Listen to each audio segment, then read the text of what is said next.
Vamos a otro tema del día. Exministros y ex colaboradores del gobierno del presidente Sebastián Piñera llegaron hasta el Palacio de la Moneda para colaborar en los programas de reconstrucción tras los incendios forestales en la región de Valparaíso. En la cita con la ministra de Desarrollo Social se le entregó al Ejecutivo una propuesta que contempla una inversión de 742 millones de dólares. Para hablar de este y otros temas, estamos en contacto hasta ahora con el exministro Jaime Belolio, quien justamente estuvo en esta cita. Jaime, un placer, gracias por acompañarnos esta tarde. Hola Nicolás, ¿cómo están? Un gusto. ¿Cómo califica la reunión del día de hoy y qué queda en concreto en términos del aporte que puede entregar la anterior administración a la actual administración en la etapa de reconstrucción que iría a comenzar? Yo creo que fue una muy buena reunión, fue una reunión muy republicana. Obviamente estamos cumpliendo el último mandato que nos dio el presidente Piñera, que el mismo día en que fallece nos estaba pidiendo que termináramos una minuta para entregarle una propuesta al gobierno basada en la experiencia que se tenía en los distintos desastres, partiendo por supuesto con lo que significó el terremoto del año 2010, pero también sucesivos otros catástrofes que significaron reconstrucción y por tanto hay aprendizajes al respecto. Y entonces en una semana preparamos una propuesta, un plan de reconstrucción integral, es muy robusto, que contempla, si bien es una semana, contempla en el fondo años de experiencia. Esto fue hecho por equipos de personas que tienen mucho tiempo trabajando en el mundo público, en la colaboración público-privada. Por ejemplo, estaba el alcalde Lira, estaba Rodrigo Pérez Maquena, que fue ministro, pero también fue intendente. Es decir, habían distintas personas que habían en distintos ámbitos podido colaborar. Y el gobierno parte haciendo un diagnóstico, luego nosotros dividimos por un lado la protección y algunas de los cambios que se pueden proponer, por ejemplo, el sistema de alerta y Senapred. Luego hablamos sobre las pymes, sobre la reconstrucción de las pymes también, que es una cuestión que es esencial. Y luego ya sobre el plan mismo, que es una propuesta de 45 páginas, como decías tú, de 720 millones, que contempla, son 4 partes, obviamente hay un diagnóstico, hay un catastro, luego hay ciertas recomendaciones de qué cosas hacer y qué cosas no hacer, y finalmente termina con un costeo, porque si no hubiese tenido ese costeo, el presidente Piñera no nos habría dejado pasar el filtro, así que termina también con un costeo que está bastante cerca también a algunas de las cosas que tenía el propio gobierno. Yo creo que hubo una muy buena disposición de parte de ambos, encontramos de parte de ellos también. Sí, ¿se acopla la línea de acción de alguna manera, Jaime? Sí. ¿Hay concordancia, digamos, para ese trabajo y ese insumo que entregan ustedes como ex administración, insisto en el concepto, para la actual administración? Sí, totalmente. O sea, yo creo que hay ciertas cosas que son de Estado, ¿no? Que se seguían de la experiencia previa, que ya se había hecho en el pasado en otras reconstrucciones. Y quizás algunos temas que probablemente no se ven por la urgencia misma, pero que sirvieron también de base en cómo evitar burocracia. O sea, si yo tuviera que resumir en 3 cosas la propuesta, yo diría que la primera tiene que ver con reconstrucción, y eso es construcción en sitio propio, eso es radicación de algunos campamentos, como por ejemplo Manuel Busto, Claro. y erradicación de otros, y por tanto relocalización. Con reubicación, claro. Sobre todo en aquellos lugares en donde era muy riesgoso, ¿cierto? Después yo te diría que es burocracia, cómo saltarse la burocracia. Saltarse la burocracia, me imagino, pero siempre con la fiscalización necesaria para no tener problemas futuros, digamos. Dentro del aparato público hemos visto varios casos últimamente. Bueno, esa es una de las primeras recomendaciones, que obviamente hay una tentación de generar así como una macroestructura arriba de los ministerios para que coordine la ayuda. Sin embargo, eso puede servir al inicio para hacer el plan, pero una vez que tiene que ejecutarse el plan, es muy importante que sean los mismos ministerios que tienen la institucionalidad y que tienen la capacidad administrativa, porque al final la Contraloría va a revisar lo que haga el Ministerio de Vivienda. Sí, claro. Y por tanto ahí hay un rol muy importante, o lo que haga el Ministerio de Obras Públicas en términos de la infraestructura pública que se requiere, y por ejemplo los colectores o la conexión al alcantarillado. Entonces se plantea una posición de 4 años. La primera es la emergencia misma, por supuesto, y algo que para mí es muy importante, que son lo que llaman los urbanistas obras de confianza. Porque evidentemente tenemos una confianza que está súper... tenemos una grieta, si podemos decir, con respecto a la confianza en la política. Y entonces estas son personas que necesitan cuanto ya tener certezas de qué es lo que va a pasar. Y algunas de esas obras de confianza significan cuestiones que pueden empezarse de inmediato, como por ejemplo, lo decía Iván Poduje, ¿no? Son unas canchas iluminadas, son unas piscinas temperadas que ya existen en sectores populares de Viña, jardines infantiles, escuelas, para que en marzo todas puedan partir. Son más de 600 niños y niñas que perdieron su matrícula, en el fondo. Entonces, hay un catastro completo, pero sí, hay un seguimiento también de otras de las cuestiones que venían desde antes. Ujú. Entendí, un plan a 4 años, ¿esto es lo que plantean? Mira, la experiencia que tenemos más rápida es lo que se hizo en Castro, que fue el año 2021, y eso alcanzó en un año a entregarse por completo. Sin embargo, eran 120 viviendas. Ya, Aquí estamos hablando de 7.100, sí. de las cuales cerca de 3.500 eran en situación de campamento, y otras eran de viviendas de clase media, de De conjuntos muchos años, habitacionales. Entonces, claro, son distintas. son distintos. Y una, entonces, de nuevo, para aquellos campamentos que ya estaban organizados, como por ejemplo en Manuel Busto, la idea es radicar. Y por tanto hay una tarea que es súper importante, que es la urbanización de ese lugar. Lamentablemente vimos nosotros en las imágenes que habían ciertos lugares en los cuales era muy difícil entrar y salir, inclusive para la emergencia, no sé, para bomberos, para ambulancia, y eso no puede ocurrir, ¿no? Eh, entonces hay una lógica urbana que hay que reemplazar ahí. Y por supuesto aquellos que tenían su propia vivienda, este es el momento de renovar eso, pero hay que ocupar el mismo lugar. Entonces el total se demora 4 años. Sin embargo, nosotros creemos que el plan para que el gobierno presente a la ciudadanía tiene que estar antes de fines de febrero, ¿Qué para te darle certeza pasaría a estas al personas. futuro gobierno, digamos, al gobierno siguiente? Sí, probablemente esto, obviamente la urbanización completa y el plan completo va a requerir varios años, eso es Sí. indudable. Hay una emergencia ahora, ¿no? que es cómo bajar el drama que están viviendo las personas. Se propusieron varias cosas. No quisiera meterme en cada uno de los detalles porque el gobierno va a tener que verlo, pero te pongo un ejemplo. Uno de Ujú. ellos era un IFE de catástrofe para los próximos meses, porque hay personas que obviamente quedaron sin sus trabajos, sin su sustento, sin su vivienda, y mientras se hacen estas otras ayudas, ya sea para poder levantar nuevamente sus negocios o para poder tener un lugar donde arrendar o donde vivir en el Ya. intertanto, necesitan un apoyo por Pensando en ese parte ejemplo, del Jaime, Estado. que el IFE, el ingreso familiar de emergencia, ya es una institucionalidad creada, digamos. Es un sistema creado que se conoce y que se puede aplicar y no hay que partir de cero, pensando desde esa óptica, ¿no? Exacto, o Ya. sea, ya hay una experiencia.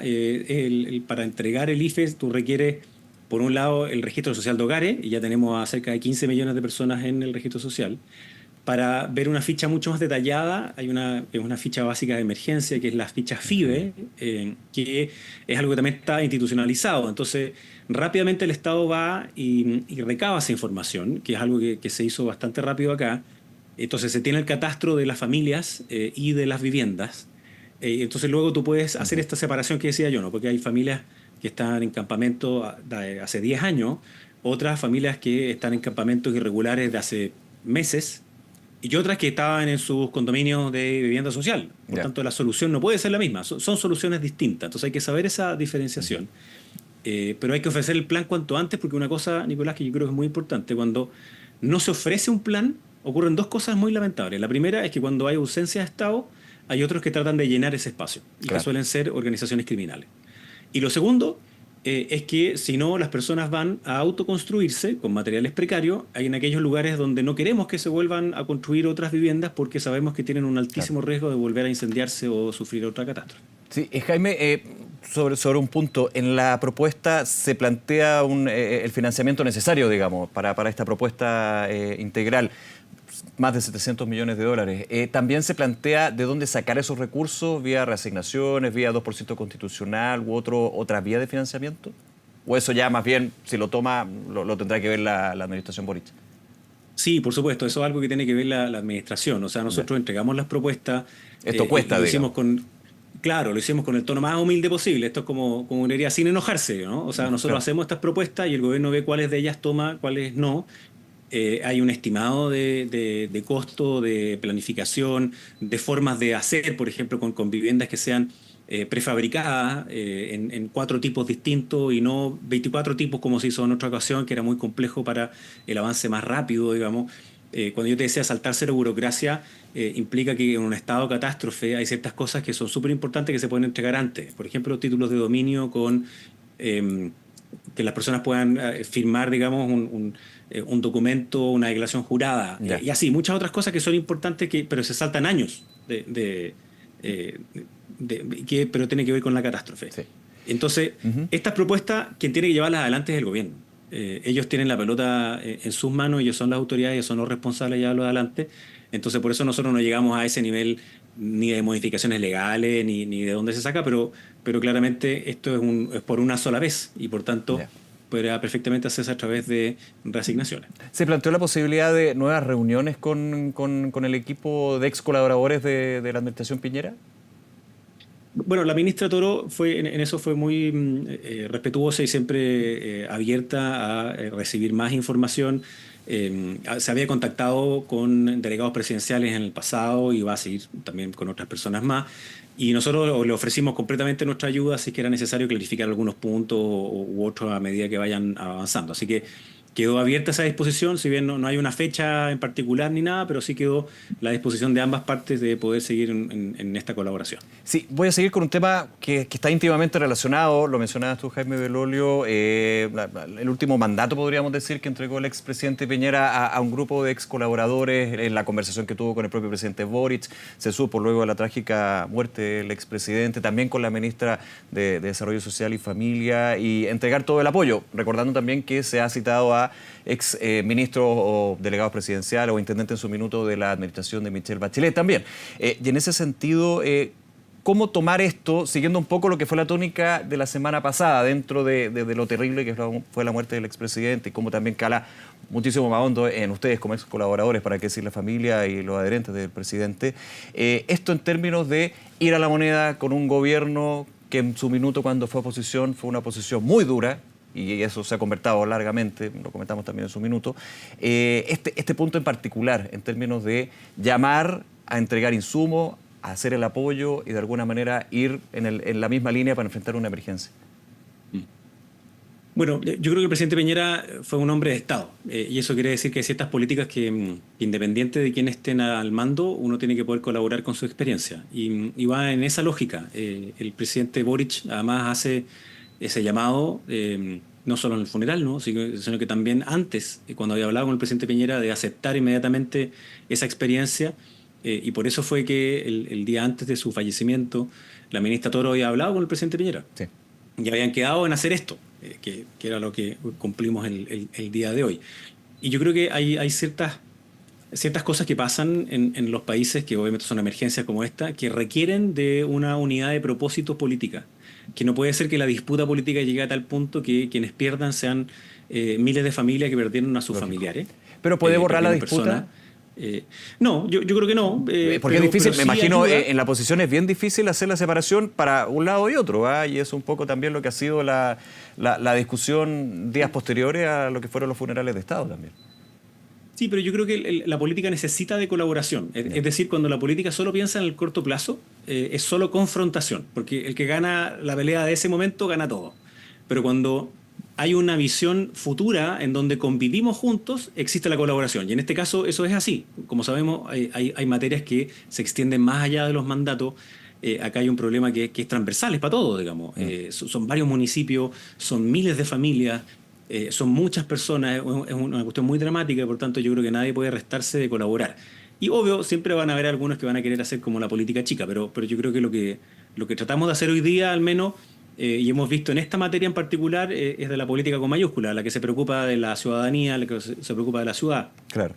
Claro, yo no lo ve desde ciudadano, digamos, como señal, es muy positivo, muy potente, desde lo práctico también genera una interacción que puede ser muy beneficiosa, pero es ineludible, digamos, también ir viendo lo que va sucediendo con temas quizás no relacionados, pero sí en el mismo ámbito. Quiero preguntar por lo que ha sido la solicitud que ha hecho la oposición del retiro de las querellas a lo que fue el expresidente Piñera. Sabemos que aquí hay sobreseimientos que ya se están desarrollando por la lamentable muerte del exmandatario, pero también a colaboradores, exministros, que no tienen que ver solamente con el estallido social. También hubo querellas presentadas durante la pandemia. ¿Sienten que ha habido eco o más bien ha generado todo lo contrario? En algún minuto hasta algunos parlamentarios del Partido Comunista hablaron de negacionismo por parte del presidente Boric en su discurso o antes del funeral, digamos, en la situación del Congreso en Santiago. Yo creo que hay que separar entonces los temas, ¿cierto? Porque una cosa es esta colaboración, evidentemente en el ámbito de la reconstrucción, que era algo que al propio presidente Piñera no las quiero mezclar, pero es difícil que no estén presentes una con otra. Es como el elefante en la cristalería, digamos. Pero de todas maneras este es otro tema, porque Ya. el propio presidente Boric además hace una reflexión que me parece que es muy profunda, muy sincera, en donde dice que muchas veces fueron más allá de lo razonable. Y qué lugar a dudas cabe que más allá de lo razonable fueron 40 querellas que se presentaron a raíz, por ejemplo, de la pandemia, que fue además reconocida en el mundo como uno de los mejores manejos de la pandemia, que no tiene que ver con un gobierno en específico, sino que con miles de personas que trabajaron en ello para que fuera posible, trabajadores de salud por de pronto. Y entonces hay quienes han intentado en el pasado usar a la justicia con fines políticos.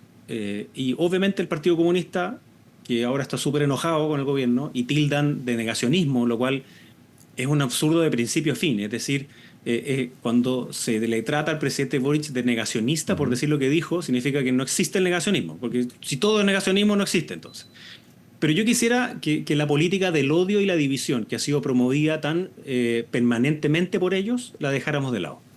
Porque hoy día lo que nos une es otra lógica. Es la lógica de poder cooperar de verdad hacia resolver los problemas de las personas. Entonces, esa política pequeña, con una P muy minúscula, basada en el odio y la división que a ellos les gusta, yo la dejaría completamente de lado y me concentraría en aquellas cosas que nos pueden unir. Ahora, pero las señales de esta semana, por ejemplo, la aclaración, le voy a poner ese concepto que se hizo desde la moneda a la frase en específico, a querellas y recriminaciones que decía el presidente Boric. Decía desde la moneda, ojo, querellas no se refiere a la querella judicial. De hecho, se avala lo que son esas querellas judiciales y el paso que tienen que dar, sino más bien a las acepciones de querella. ¿Cómo lo ven ustedes eso? Porque también como que marcó un cambio, por lo menos, de lo que se entendió de esa frase en particular que ha generado tanta discusión. Bueno, yo entiendo de nuevo que ahí la crítica de los sectores más radicales de la coalición, que no están nunca disponibles a la colaboración ni están disponibles a que haya unidad de propósito, porque están más bien siempre en la confrontación y en la política de la división, se hayan molestado, pero es evidente que el presidente Boric cuando habla de las querellas no está refiriéndose a la cuarta acepción de la RAE, ¿ah? Está hablando evidentemente de la cuestión judicial, se presentaron querellas por razones políticas. Esas continuaron. Lamentablemente hubo también personas dentro del Ministerio Público que fueron más bien activistas políticos de eso. Y yo creo que ya es tiempo que se haga entonces esa reflexión de quitarlas. Algunas obviamente quedan sobreseídas por el fallecimiento del presidente, pero hay otras que siguen allí, que no tienen ninguna justificación y que se hicieron solo para hacer un puntito político. Y yo creo que de algún minuto uno necesita parar el justificarse de hacer cosas que simplemente no se valían por ninguna parte por puntitos políticos. Antes nos tocaba que se saltaban la Constitución y decían, no, bueno, es que era para hacer un punto político. No, hay que respetar las reglas siempre y entonces tratar de abusar de esas reglas presentando querellas falsas, basadas en mentiras, como ocurrieron muchas veces durante la pandemia, durante las acusaciones constitucionales, creo que la semana de la política. Entonces yo creo que sería bueno que ellos hicieran esa reflexión a la que lo llama el propio presidente, Boric. Y obviamente eso no significa ni tomarse del codo ni nada, pero de nuevo, quienes han salido a reclamar contra ella son quienes están acostumbrados a hacer una política basada en el odio y la división, y obviamente yo esa la dejaría siempre en una esquina. Por último, Jaime Belolio, en el minuto que nos queda, agradeciendo esta conversación.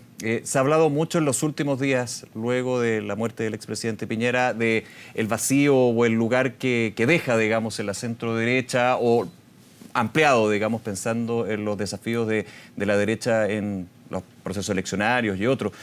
Pero también ha salido con fuerza en las últimas horas el rol que podría ocupar el exministro Andrés Chadwick. Recordemos que, y ahí tú me corriges si yo estoy equivocado, pero a fin de este año termina esta inhabilidad para ocupar cargos públicos. Algunos ya lo levantan como quien tiene que hacer una continuidad. Ahí no se sabe si en un puesto o más bien desde el punto de vista de la cercanía y como colaborador acérrimo, digamos, del presidente Piñera. ¿Cuál es el rol que a tu juicio como exministro también debería tener Andrés Chadwick? Bueno, eso es algo que tiene que definir el propio Por supuesto, Chadwick. pero ya empieza a sonar esto con fuerza. Sí, y es evidente porque tiene una cercanía familiar y una cercanía política de muchísimos años, entonces no podría ser de otra manera. Y en eso hace un aporte que es muy valioso. Y ese vacío que tú mencionas, claro, se produce como una discontinuidad, ¿no? A mí me tocó trabajar con el presidente Piñera los últimos 2 años de su gobierno y estos últimos 2 años más bien fuera del gobierno.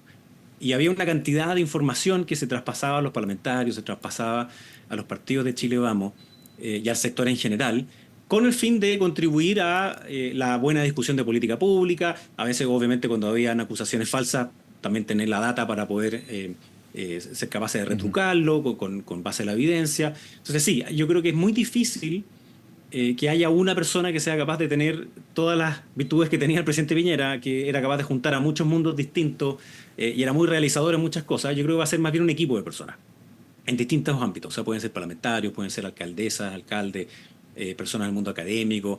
Y eso es algo que todavía no hemos conversado completamente cómo se va a materializar, pero sin duda que hay un espacio que se va a querer llenar y entregar al servicio de una buena política. Jaime Belolio, nuevamente, gracias por esta entrevista. Que esté muy bien. Muchas gracias, Nicolás. Esté muy bien. Chao. Chao.